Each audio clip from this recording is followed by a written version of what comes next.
Nunc Dimittis. Read by Derek Jacobi.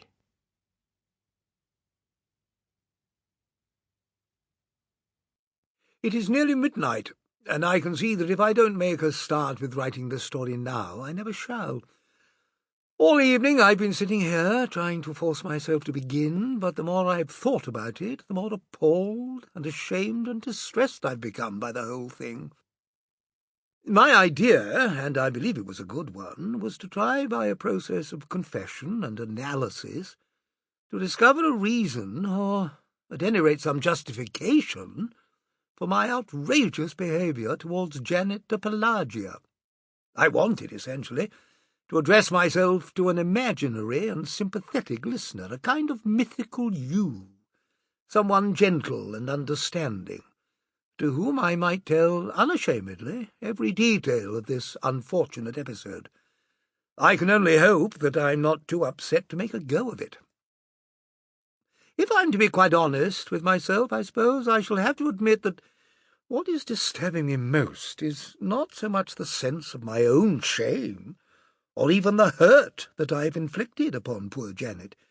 It is the knowledge that I have made a monstrous fool of myself, and that all my friends, if I can still call them that, all those warm and lovable people who used to come so often to my house, must now be regarding me as nothing but a vicious, vengeful old man. Yes, that surely hurts. When I say to you that my friends were my whole life, everything, absolutely everything in it, then perhaps you will begin to understand. Will you? I doubt it. Unless I digress for a minute to tell you roughly the sort of person I am. Well, let me see. Now that I come to think of it, I suppose I am, after all, a type. A rare one, mark you, but nevertheless a quite definite type. The wealthy, leisurely, middle-aged man of culture. Adored, I choose the word carefully, by his many friends, for his charm, his money, his air of scholarship, his generosity, and, I sincerely hope, for himself also. You will find him, this type, only in the big capitals, London, Paris, New York. Of that I'm certain.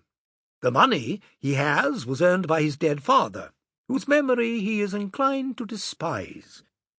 This is not his fault, for there is something in his make-up that compels him, secretly, to look down upon all people who never had the wit to learn the difference between Rockingham and Spode, Waterford and Venetian, Sheraton and Chippen. Sample complete. Ready to continue?